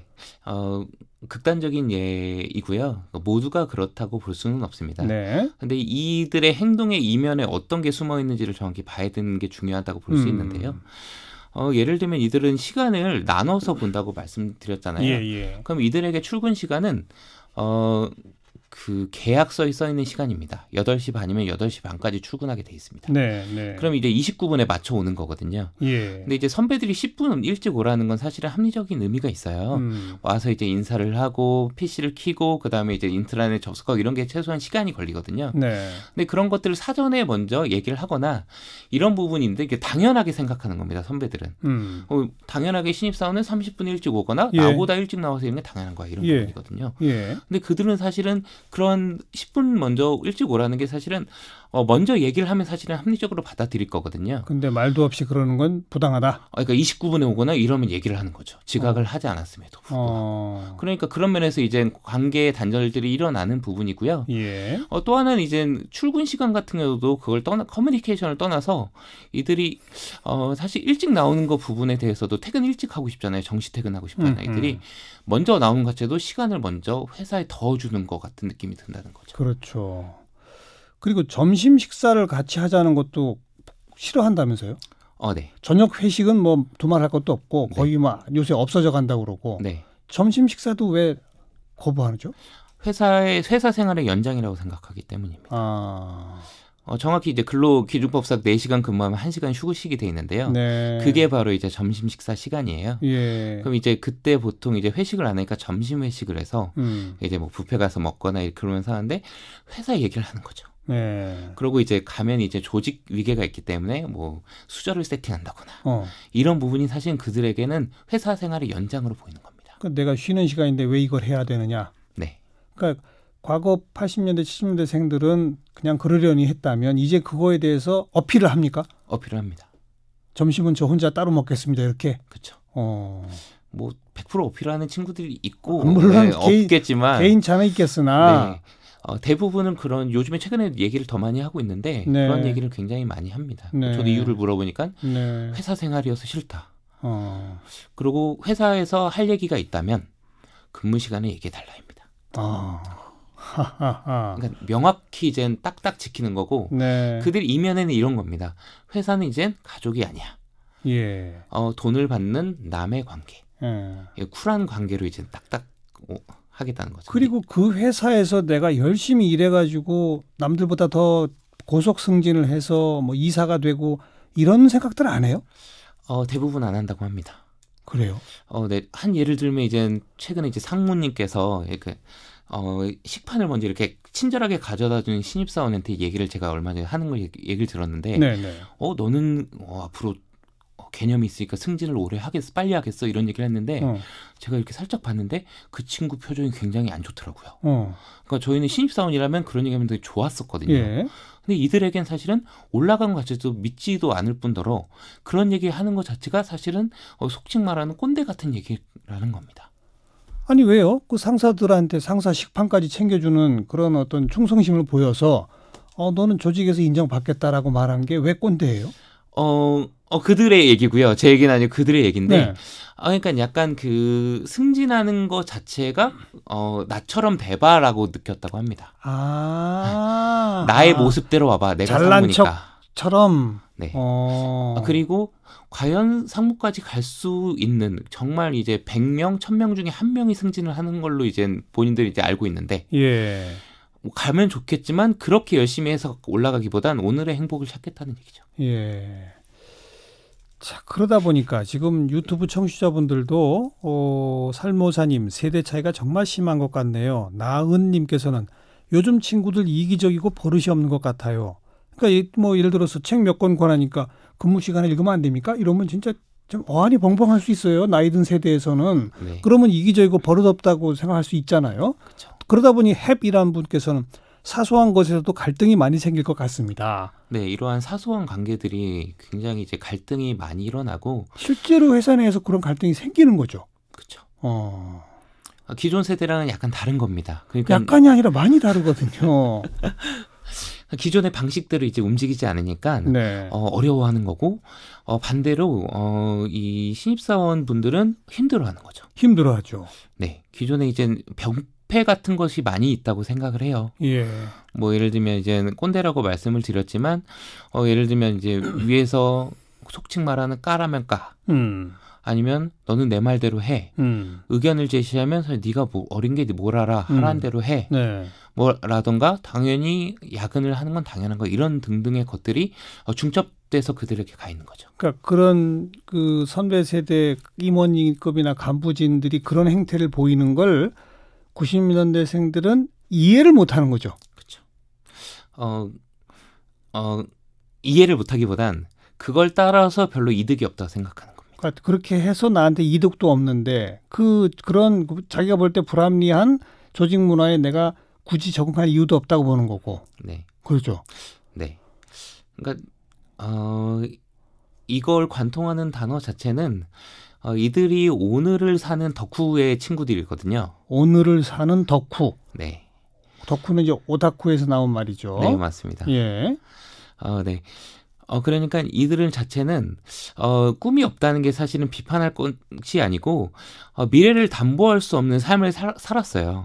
이렇게 어려워하는 취업이 어려웠고 취업해서도 어려웠고 회사 생활도 힘들고요. 하루하루가 살기 힘들거든요. 이들에게 모두가 힘들진 모르지만 예. 그렇다면 이들에겐 사실은 저녁에 먹는 그 맛있는 밥 자체 쉬는 이 시간 자체 이런 것 자체가 굉장히 더 인생의 꿈보다 소중할 수가 있다는 거예요. 네. 근데 야근이라든가 이런 게 우린 굉장히 쉽게 야근은 스포츠다 말이 있듯이 그렇다면 약간 정형화되게 지내왔었는데 이들에게 그러한 행복을 뺏는다는 것은 이들의 삶의 꿈을 뺏는 거와 약간 비슷한 의미일 수 있는 거죠. 네. 그러면 여기서 저는 이들한테 무조건 맞추라는 것이 아니고 그렇다면 이들이 왜 그런지 한번 알아보고 분명히 알 수 있는 부분이 있다고 생각을 하거든요. 찾아갈 수 있는 중간 포인트가 있다고 생각합니다. 그게 뭐예요? 그러니까 알려주세요 이제. 예를 들면 이들은 덕후라고 말씀을 드렸는데요. 자기가 좋아하는 거에 푹 빠지는. 맞습니다. 저도 약간 덕후의 특징이 있습니다. 82년생이지만. 근데 이들의 특징은 뭐냐면 좋아하는 거 외에는 관심이 적은 거예요. 그렇다면 이들에게 가장 특징이 저도 놀랐던 말인데 최근에 들었던 말이 가이드를 달라고 합니다. 무슨 말이죠? 이런 회사 생활의 가이드, 사회생활의 가이드, 이런 모든 것들의 가이드 어떻게 하는지 알려달라. 그러니까 예를 들면 최근에 나왔던 스카이캐슬이나 이렇게해서 뭐 입시 코디네이터 같은 부분인데 모든 부분을 알려달라는 부분이고 저희는 그러면 이런 걸 너희가 알아서 해야지. 우리가 왜 알려줘? 근데 그런 부분이 이제 다 평행선상이거든요. 근데 저희가 분명히 회사 생활에서도 알려줄 수 있는 부분들이 있는 거예요. 아까 출근 시간이라든가 아니면 어두운 부분. 저 사람이 승진했지만 왜 승진한지 KPI가 정상적으로 움직였는가, 성과평가가. 그런 부분도 이들은 궁금해하는 겁니다. 그럼 이렇게 어두운 부분들이 분명히 약간 안개 같은 부분이 있거든요. 이런 부분 분명히 하나하나 찾아나가면 없앨 수 있어요. 어렵지 않은 부분이라고 생각합니다. 그러니까 과거에는 그런 신입사원들이 궁금해할 만한 것을 알려주려고 생각도 안 했고 알아서 알았던 그리고 거죠. 각자 신입사원들은 알아서 눈치껏 그냥 적응해 가며 살았다면 요즘 젊은 세대들과 그나마 갈등 없이 소통하려면 그들이 궁금해하는 것을 그래도 알려주려 노력하라. 네, 그 하나의 방법일 수 있습니다. 네. 그러고 쉽게 얘기하면 이렇게 모든 것의 이면에는 단 한 가지 좋은 회사고 친절하고 일 잘하고 모든 것이 따르고 싶은 선배라면 사실은 이들은 본인의 이젠 이득을 원하는 것이 아니고 잘 따르고 그런 의지가 있어요, 사실은. 근데 사실 이들이 일부겠지만 많이 보는 비유는 저 성사처럼 하면 답은 없겠어. 노답이라고 하거든요. 그러면 위에 선배들이 약간 예스맨처럼 위에 사람이 까라는 거 CEO가 하는 거 그대로 바라서 하라니까 해야지. 이런 것들. 버티면 얼마나 뭐 일이 있지 않겠어? 하다 보면 잘 될 거야. 이런 부분들이 많았어요. 그걸 못 받아들이는군요. 그렇죠. 설명해 달라는 거죠. 예를 들면 미국의 밀레니얼 같은 경우도 하면 이제 미국 군대 같은 경우에 무조건 버티라고 하는 게 아니고 2년 정도 여기서 근무하면 어느 정도의 길이 너한테 열려 있을 거라고 설명을 하는 부분이면 이제 받아들인다고 하는 거죠. 구체적으로 그렇죠. 미래에 무엇을 알려줘라. 그러면 나는 그걸 감수할 수 있다. 근데 그것도 없이 그냥 나 믿고 따라와 이건 안 된다. 그렇죠. 근데 그걸 그 선배 세대나 간부진이라고 그래서 100% 담보해 줄 수도 없잖아요, 사실. 네. 그러니까 나 믿고, 그러니까 날 믿어라는 건 의미는 없고요. 사실, 그러니까 이들에게는 이제 나 자신의 충성을, 그러니까 나가 쉬고 싶은 게 아니고, 이들은 들어오자마자 이직을 생각하거든요. 그럼 이직을 생각하면 본인의 이제 여기서 근무하면서 배워나갈 게 있다거나, 아니면 여기서 행복하면서, 아니면 선배랑 하면서 이제 배워나갈 게 있으면 행복한 거죠. 그러면 그래도 그나마 관계에서. 따라온다 이거죠. 그렇죠. 그러니까 그만큼 이 젊은 세대들이 요즘 애들은 왜 이렇게 버릇이 없어 이럴 것이 아니라 그 젊은 세대들이 열심히 하도록 만들려면 기존 세대들이 그들에게 좀 다가가라. 결국 그 말이군요. 네, 그럴 수 있고 물론 이들도 열심히 노력해야 될 부분이 분명히 있습니다. 이들만 이해하지 않고 중간점이 있는데요. 네, 그러고 하나 오해하지 말아야 될 게 버릇이 없다. 아니면 이들은 개념이 없다 이런 모든 부분들이 기존 세대들이 기존에 봤던 그 프리즘으로 봐진 않았을까라는 거예요. 왜냐하면 모든 세대의 모든 사람들은 일을 잘하고 좋은 사람이 있는 반면 일을 못하고 게으른 사람들이 있었거든요. 근데 이들의 세대가 문제가 아니고 이 사람의 문제가 아닐까라고 볼 수도 있다는 거예요. 세대적 특징이라고 하는 걸 감안해서 봐라. 그리고 너무 그렇게 버릇없다 뭐 하다는 식으로 판단 내리지 말고 가급적이면 좀 다가가도록 노력해라. 그래야 그나마 그 젊은 세대들이 입사하자마자 이직을 꿈꾸는 그 세대들이 그나마 회사에 더 열심히 일하도록 할 수 있다는 거예요. 하나의 방법이라고 생각합니다. 저도 이제 모든 방법의 솔루션을 이 책으로 내기는 어려웠고요. 근데 이제 중요한 건 사실은 90년생이나 이런 부분에 대해서 한국에서 관심을 가진 지금까지 한 번도 없었습니다. 예를 들면 90년생은 중국에서 똑같이 주링어우라는 세대 명칭이 있는데요. 그들은 사실은 여러 가지 이런 조직 문화에서 문제점들이 2012년부터 나타났었어요. 네. 그래서 그들에 대한 많은 논의가 있었고 얘기가 있었고 좋네 나쁘네 이런 논의들이 있었는데 한국은 이제 7, 8년이 지난 지금에서 표면화됐다고 보시면 됩니다. 이제 시작이다. 네. 근데 중요한 건 이제 2000년대생들이 이제 들어오면 그렇죠. 이들은 약간 그게 또 위에 분들이 생각하기엔 더 극악무도한 행동들이 나올 수 있거든요. 그들이 생각하기엔 90년대생보다 더해요 그쪽은? 더하다기보다는 이들은 이제 인구수가 더 적고요. 확실히 차이가 납니다. 인구수 같은 90년대생보다. 그렇죠. 그러다 보니까 이들은 사실은 좀 더 이제 인터넷에 더 적응이 빠르고 그러기 때문에 그런 특성은 더 강하게 나타날 수 있다는 거죠. 더 개인적이고, 네, 더 덕후적이고. 그렇죠.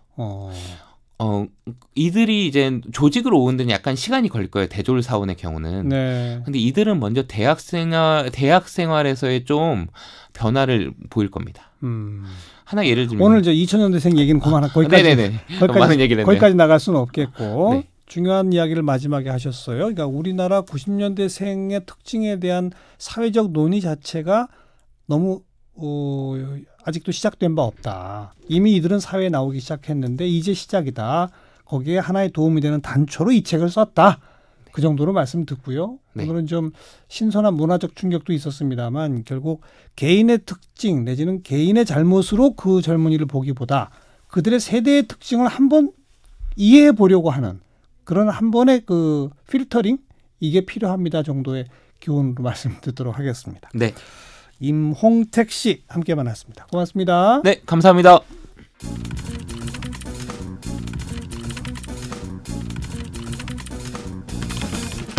김민아의 시사 위키.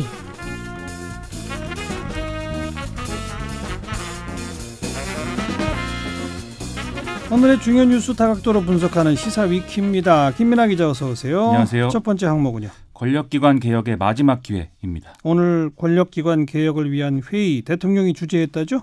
그렇습니다. 이 국정원 검찰 경찰 개혁 전략 회의라는 이름의 회의였는데요. 이 문재인 대통령의 마무리 발언에 또 특히 언론의 관심이 집중이 됐습니다. 권력기관 개혁의 필요성을 좀 일제 식민 통치와 연관지어서 설명했기 때문이라는 거죠. 뭐라고 설명했어요? 일제 강점기의 검사와 경찰은 일제의 강압적 식민 통치를 뒷받침하는 기관이었다 이렇게 얘기를 하면서 칼찬 순사라는 말처럼 이 국민의 생사 여탈권을 쥐고 있던 공포의 대상이었다. 이렇게 또 표현을 했습니다. 그랬죠. 그러면서 올해는 이 일제시대를 거치면서 비뚤어진 권력기관의 그림자를 완전히 벗어버리는 원년으로 만들자. 이렇게 또 얘기를 했다는 거죠. 검찰하고 경찰이군요. 그렇습니다. 예. 이제 오늘 회의에서 기관별 보고 및 토론 이런 것도 진행이 됐는데 문재인 대통령이 굳이 마무리 발언에서 이렇게 좀 검경 문제를 언급을 한 걸 보면 예. 아직도 두 기관이 대립하고 있는 거 아니냐 이런 해석들이 지금 나오고 있는 상황입니다. 쟁점이 뭐죠? 일단 이제 자치경찰제 도입의 첫 발을 뗀 상황에서 다음에 해야 될 일은 수사권 조정 그리고 공수처 도입 이런 거가 남았다는 건데요. 예. 두 사안 모두 검찰의 권한을 줄이는 것에 좀 초점이 맞춰질 수밖에 없다는 것이죠. 그렇죠. 그런데 검찰은 자치경찰제가 이제 충분한 수준에 이르지 않은 무늬만 자치경찰제에 불과하다면서 수사권 조정 논의가 바로 이어지는 것에 대해서 이제 불만스러워하는 분위기라는 겁니다. 그래서 어제 나온 언론 보도들을 쭉 보면은 국회 사법개혁특위의 야당 의원들한테 검찰이 이 자기들 입장이 담긴 문서를 뭐 따로 배포했다 이런 얘기까지 지금 나오고 있다는 거죠. 지금 자치경찰제에 어떤 문제가 있다는 거예요? 이 검찰 얘기는 최소한 경찰서 단위부터 업무가 지자체에 이양이 돼야 자치경찰제라고 할 수 있는 건데 현재 추진되고 있는 방안은 뭐 지구대나 파출소 단위에서 뭐 이 지자체의 권한을 이관하는 거 뭐 이 정도밖에 안 된다라는 얘기를 하고 있는 것이고요. 예. 그래서 이런 상황에 수사권까지 경찰에 주게 되면 경찰이 지나치게 비대화되는 것인데 그런데 또 검찰의 어떤 사법적 통제가 불가능한 상황이 되니까 문제다. 이렇게 얘기를 하고 있다는 겁니다. 따라서 자치경찰제를 실효적으로 추진을 해야 되고 또 행정경찰, 사법경찰, 정보경찰의 분리 이런 것들을 함께 더 논의를 해야 된다라는 게 검찰의 주장입니다. 그러니까 지금처럼이 아니라 더 확대된 자치경찰제를 해야 수사권 조정의 전제가 충족된다? 그렇죠. 그래서 그에 대해서 또 문재인 대통령은 이 수사권 조정과 자치경찰제가 뭐 서로 간의 전제 조건일 수는 없지만 이런 측면이 있으니까 뭐 가능하면 동시에 이루어지는 게 바람직하다. 또 이렇게 강조를 했는데요. 그리고 이제 각각의 과제가 처음부터 만족할 만한 수준으로 추진될 수는 없다. 이렇게 지적을 해서 좀 이런 이견을 좀 정리하려는 그런 발언도 했습니다. 오늘 공수처 도입 문제도 나왔나요? 그렇습니다. 문재인 대통령이 공수처에 관한 언급도 또 따로 했는데요.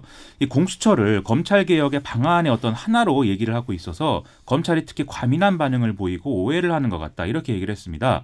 그런데 이 공수처는 검찰개혁이라기보다는 대통령을 중심으로 한 최고위층의 권력자들에 대한 어떤 특별 사정기관이 필요하다는 것에서 이제 논의가 되고 있다. 이 점을 분명히 했고요. 예. 그래서 대통령이 이렇게 말한 걸 보면 검찰이 표면적으로는 뭐 공수처 도입 논의를 수용하겠다 이런 얘기를 해왔지만 물밑에서는 여전히 불만을 제기하고 있는 것 아니냐는 해석이 가능하다. 이런 또 보도가 나오고 있습니다. 그렇죠. 여전히 불만이죠. 그렇죠. 근데 이게 아무튼 제도적으로 매듭이 지어지려면 법을 바꿔야 되니까 국회 사법개혁특위에서 뭔가 진도가 나가야 되는 거 아니에요? 그렇죠. 그래서 이런 정치적 맥락을 좀 부여하기 위해서 굳이 또 대통령이 일제시대 얘기를 한 거 아니냐 이런 분석도 있는 게 또 사실인데요. 그러니 문재인 대통령이 이런 얘기도 했습니다. 지금까지 잘해왔지만 법 제도적인 개혁까지 가지 않으면 다시 되돌아갈지 모른다. 마치 물을 가르고 갈 때 이제 지나고 나면 물이 다시 합쳐지는 것 같은 상황이 되지 않을까 두렵다. 이렇게도 얘기를 했는데요. 예. 국회 사개특위에서 구체적으로 조문까지 다듬고 있는 상황이기 때문에 좀 국회가 법안 통과를 위해서 힘을 모아주길 바란다. 이렇게도 얘기를 했습니다. 하지만 뭐 익히 알려졌듯이 자유한국당은 대체로 이제 공수처 도입 반대 입장을 바꾸지 않고 있는 이제 상황인 것이죠. 이렇게 자유한국당이 반대하면 통과 안 되잖아요. 그런 상황인 겁니다. 무슨 절충안 같은 건 없어요? 오늘 사법개혁특위의 위원장을 맡고 있는 박영선 의원이 또 언급한 내용들이 같이 이제 보도가 됐는데요. 공수처를 설치하는 이제 대신에 예를 들어 상설특검과 특별감찰관을 통합한 이런 기구를 설치하는 방안을 좀 야당에 제안하기도 했는데 이것도 뭐 별 효과는 없었다라는 이런 얘기거든요. 예. 그런데 어쨌든 논의를 진행시키기 위해서 뭐 이런 절충안을 포함해서 다양한 시도가 지금 있다는 사실을 알게 됐으니까 뭐 그 점에서는 다행인데 실질적으로 논의를 좀 진행시키기 위한 노력들이 더 필요한 상황이다. 이 점을 좀 확인한 것 같습니다. 사개특위 더 지켜보고요. 자, 시사위키 두 번째 항목은요. 노동안전의 사각지대에 놓인 방위산업입니다. 그 대전 한화 말이죠? 그렇습니다.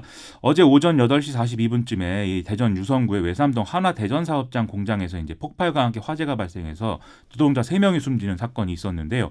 오늘 경찰은 이곳으로 수사관 30여 명을 보내서 압수수색을 진행을 했고요. 사고 관련 자료와 컴퓨터 하드디스크, CCTV 등을 확보를 했습니다.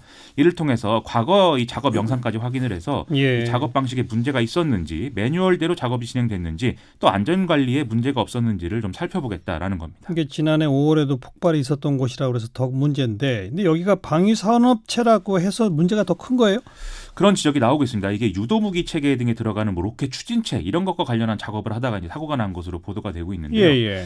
이런 경우에 국가 보안 시설로 구분이 돼서 정보가 제한되는 등의 어떤 그런 이제 대응이 이루어지기 때문에 노동 안전의 사각지대가 되고 있는 게 현실이다라는 이 지적이 시민단체 등에서 나오고 있습니다.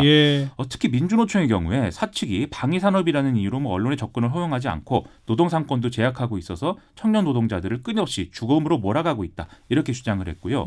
인도주의 실천 의사협의 같은 경우도 이제 같은 지적을 하면서 전국에 지금 산재에 있는 방산업체나 핵시설 등의 어떤 국가 보안시설에 근무하는 노동자들의 안전관리 실태를 전수조사해야 되고 이걸 다 공개해야 된다 이런 주장을 내놓은 상황입니다. 그래요. 방위산업체니까 국가 보안시설인 건 맞아요. 그렇죠. 그런데 거기서 비밀로 해야 할 건 정말 무기를 만드는 방법이나 이런 게 비밀이지. 그렇죠. 거기 노동 환경이 비밀은 아닐 거 아니겠습니까? 전혀 아니어야 되는 것이죠. 네, 수고하셨어요. 고맙습니다. 김민아 기자였어요.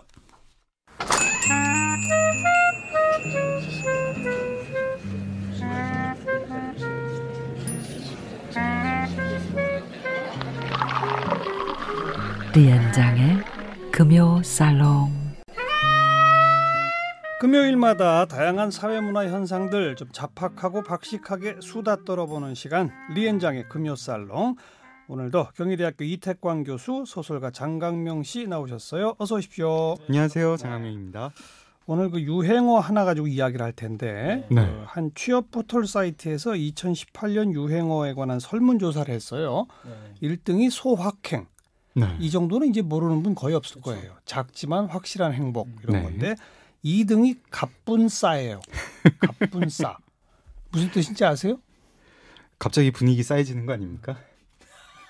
제가 원래 그런 얘기를 많이 들어가지고요. 지적을 당해가지고 뭘 농담을 하면은 갑분싸 이러더라고요. 장강명 작가가 농담하면 분위기가 쌓여져요? 네. 갑분싸가 됐을 때 그거를 상황을 반전하려고 하지 말고 그냥 넘어가라고 하더라고요. 근데 장강명 작가가 농담하면 갑자기 분위기 쌓여지는 이유가 뭐예요? 뭐 저 자신은 그냥 저의 이제 어떤 지적 수준이 굉장히 이렇게 우월 뛰어나서 또 쌓여지는 것 같네요. 정말 쌓여지네요. 네. 자, 오늘의 주제는 갑분싸가 아니고 3등이에요. 3등. 네네. 거기서 조사했더니 3등이 인싸였대요. 인싸. 네, 이것도 싸네요. 이건 싼데 좀 다른 뜻이죠. 이건 무슨 뜻이에요? 이거는 이제 인사이드의 준말로 쓰이고 있는데 사실 우리가 알고 있는 인사이더와는 좀 다른 뜻이죠. 그렇습니까? 거기서 오기는 왔어요. 오기는 왔는데 예. 인싸라 그러면 이제 쉽게 말하면 요즘 좀 잘 나가는 사람이란 뜻인데 네.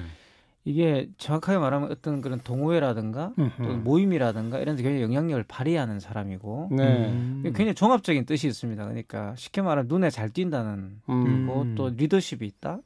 또는 사람들과 잘 어울린다. 그리고 그렇다고 해서 이 사람이 막 여러 사람들에게 인기를 얻기 위해서 뭔가를 하고 이런 게 아니고 그냥 가만히 있어 돋보이는 사람. 굳이 이제 뭐 원래 성격이 그런 사람? 사자성어로 한다면 군계 일학 같은 그런 느낌이에요. 그 정도까지? 네, 그 정도의 느낌을 준다고 볼 수 있어요. 근데 일단 성향이 이런 여러 모임에 참여하는 걸 좋아하고 이런 사람이어야 할 거 아니에요? 그렇죠.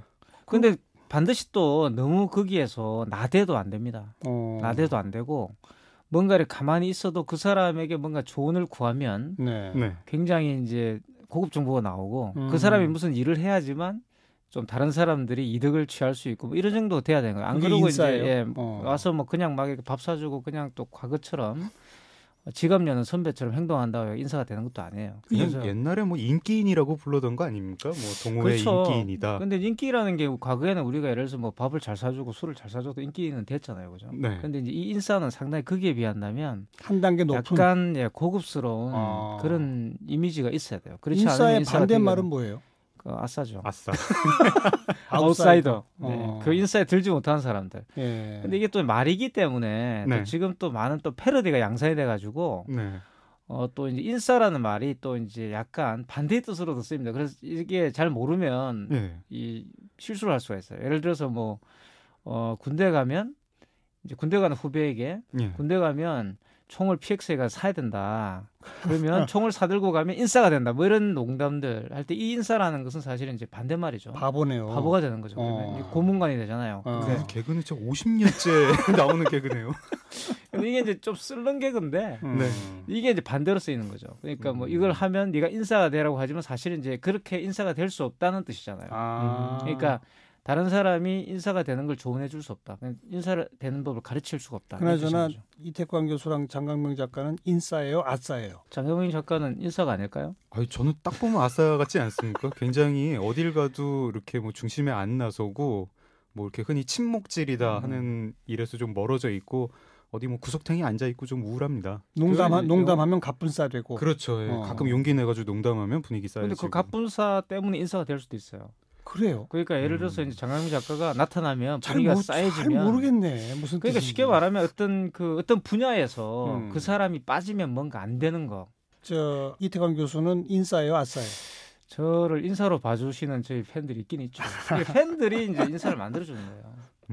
그러니까 이제 별로 인기는 없는데 이 사람이 없으면 안 되는. 이게 좀 약방의 감초 같은. 그렇죠. 그러니까 반드시 인기가 있다고 인싸가 되는 건 아니에요. 존재감, 사교성, 어떤 네트워크의 중심이기도 하고. 하지만 잘 드러나진 않아요. 리더이기도 그 사람이 하고. 리더지만 나대고 뭐 이렇게 내가 리더처럼 행동하지 않아요. 연예인이기도 하고. 영어로 인플루언서? 그렇죠. 인플루언서. 정확하게 말하면 그거죠. 그러니까 영향력 있는 사람. 많은 사람들이 이 사람을 알지는 못하지만 이 사람이 분위기를 주도하고 가치를 주도하고 패션을 주도하고 패러다임을 주도하는 거죠. 그런 사람을 인싸라 그러는 거예요. 최근에 혼밥, 혼술, 나 혼자 산다, 이런 게 유행이었었는데 그와는 좀 반대되는 거네요. 그렇죠, 그렇진 않죠. 그러니까 무조건 이제 혼자 된다고 해가지고 또 인싸인 것도 아니고 또 이런 사람 많이 어울린다고 인싸인 것도 아니고 거기에서 영향력을 발휘할 수 있는 사람이 안 되는 거죠. 그거 참 모르겠더라고요. 되게 이제 핵인싸라고 불리는 분들이 또 막상 자기 SNS 계정에는 이제 혼자 우울하게 뭐 이렇게 칵테일 한 잔 즐기는 사진 같은 거 올리시기도 하고 다 핵인싸가 되고 싶어 하는 거죠. 그런데 이제 쉽게 될 수가 없는. 그러니까 내가 되고 싶다가 될 수도 없고 그런 어떤 남들이 가지지 못한 어떤 능력을 갖고 있어야 되는 거죠. 어떤 매체에서 인싸의 기준이 있대요. 첫 번째는 인터넷 주소창에 인스타그램이 바로 뜬다. 인스타그램을 검색을 많이 해본다는 거예요. 인스타그램을 안 하는 사람은 인싸가 되기 어렵다는 얘기인 거죠, 그러니까 기본적으로. 딱히 그렇지는 않은 것 같아요. 두 번째, 그러니까. 차림새가 최신 유행에 걸맞는다. 뭐 그거는 뭐 가능하죠. 이건 뭐 항상 트렌드를 주도하니까. 그리고 세 번째, SNS 인기 장소에서 시간을 보낸다.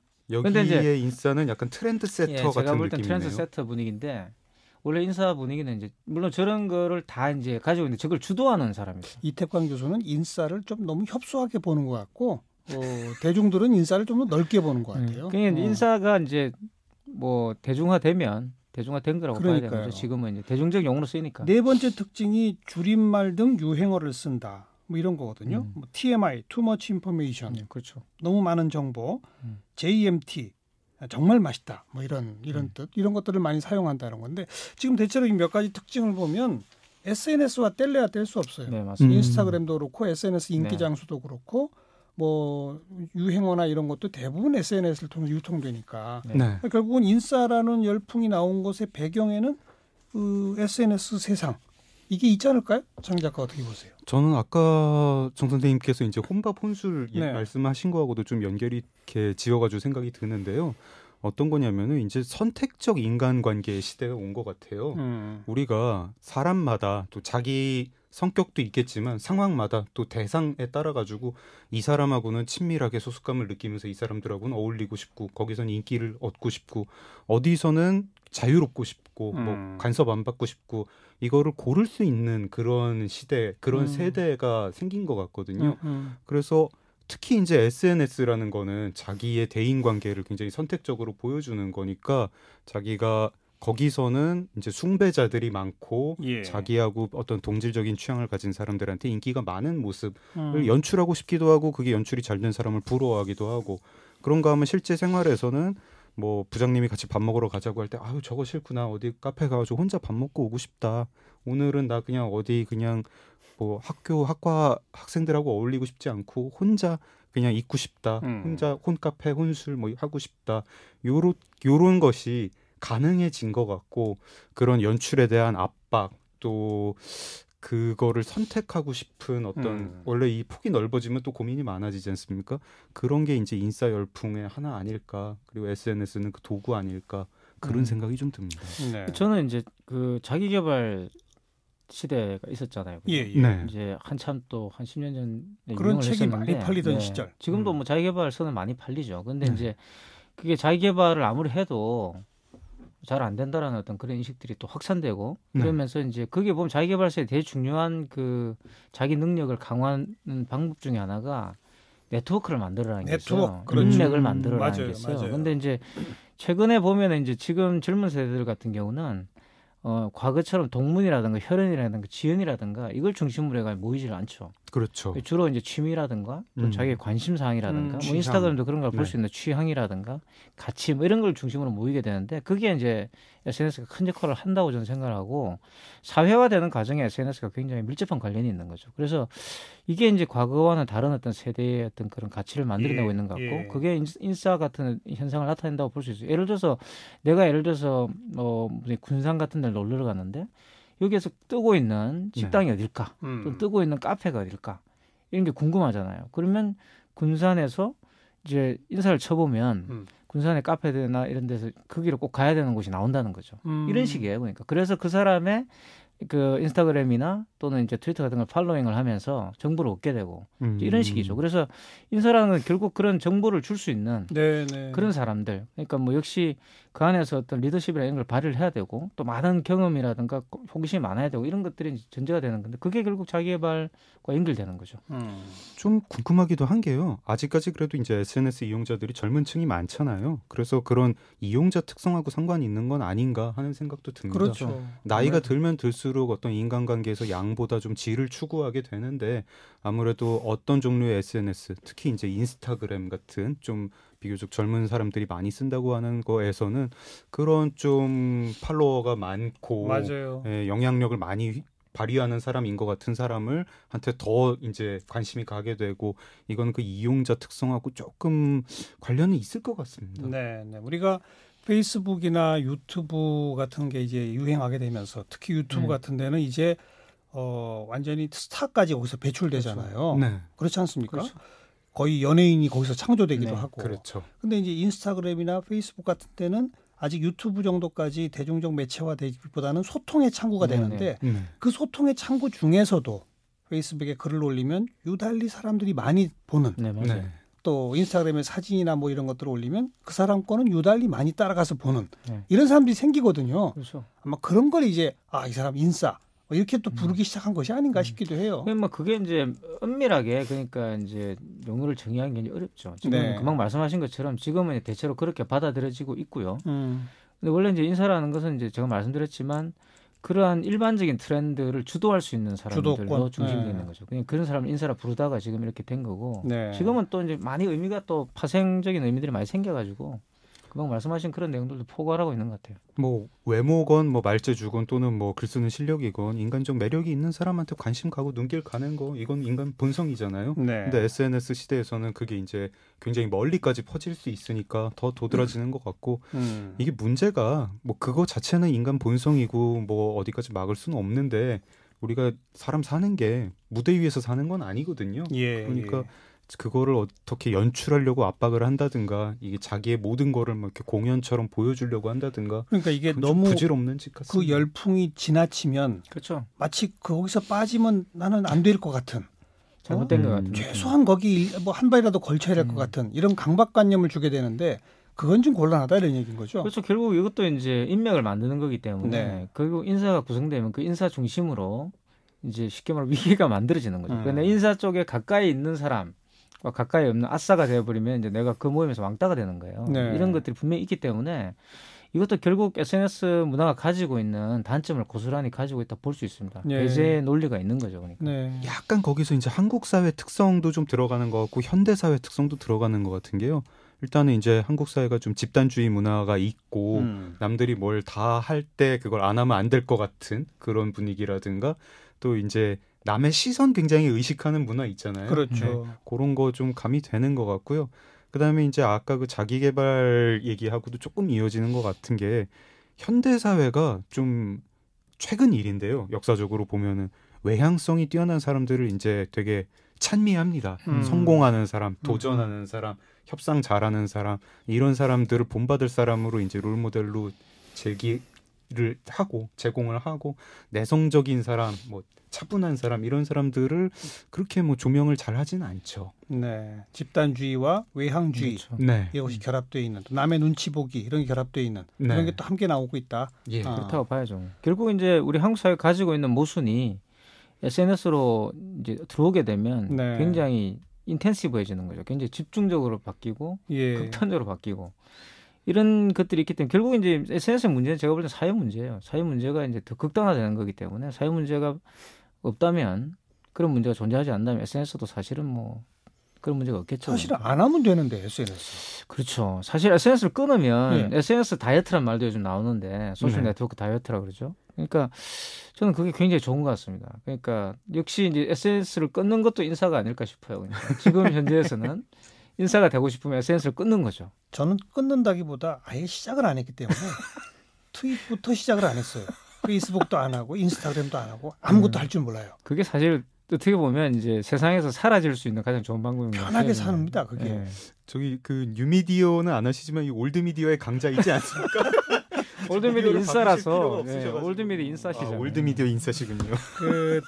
이런 글이 또 하나 있더라고요. 하도 이게 인싸 열풍이니까 자기 혼자 운동하려고 헬스클럽 등록해서 혼자 운동하고 싶었고 수영장 가서 수영 혼자 하려고 했는데 이게 무슨 내가 조기축구에 가입한 게 아니잖아요. 근데 헬스장에 마주치는 사람들이 자꾸 모임 만들자, 밥 먹자. 수영장에 같이 있는 분들이 모임 만들자, 같이 밥 먹자 막 이런다는 거예요. 그리고 거기 회비 안 내면 막 왕따 시키려고 그러고 이런 건 문제죠. 그렇죠. 이제 뭐 혼자 가서 운동을 하고 있으면 꼭 다가와가지고 그렇게 모임에 가입해라 이렇게 강요하는 경우가 많다고 그러더라고요. 요거는 SNS하고는 상관없는 어떤 한국의 집단주의 문화, 한국의 인싸 문화라고 해야 될까요? 그거네요. 그건 약간 옛날식 인싸네요, 그게. 이게 근데 왜 사르트르가 한 말 중에 그런 말이 있지 않습니까? 타인은 지옥이라고. 이게 꼭 한국만의 문제는 아니고 프랑스에서 사르트르쯤 되는 사람이 타인은 지옥이라고 했으면 얼마나 타인이 지옥입니까?